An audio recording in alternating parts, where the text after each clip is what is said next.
So, hi friends, welcome to my channel RK Current Affairs. Friends latest current affairs, job notification, motivational speeches and career guidance కోసం మన channel అయితే like చేయండి, share చేయండి and subscribe చేయండి. అలాగే కింద bell icon click చేసి మన ఛానల్కి మీ సపోర్ట్ అయితే తెలియజేయండి.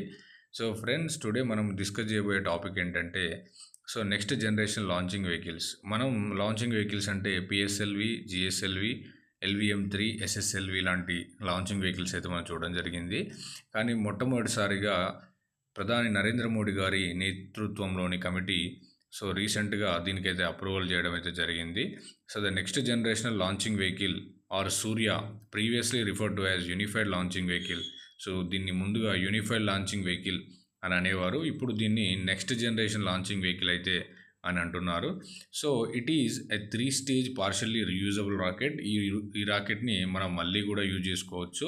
According to ISRO chairman Somnath గారు చెప్పినట్టు డీటెయిల్స్ మనం చూసినట్టయితే, the new rocket has a load capacity of between 20 and 1215 tons అని వాళ్ళైతే చెప్పడం జరిగింది.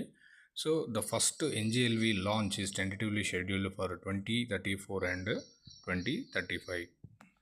With the aim of sending humans to the moon by 2040, ISRO has begun working on future technology development initiatives. It is expected that 30 tons of payloads will be transported using these rockets.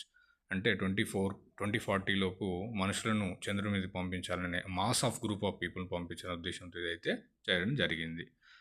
మన ఛానల్ని అయితే like చేయండి, subscribe చేసుకోండి. Latest current affairs, job notification, motivation, career guidance కోసం మీరు మన ఛానల్ని subscribe చేసి మీ యొక్క లవ్ అండ్ సపోర్ట్ని అయితే తెలియజేయండి. Thank you so much for watching this.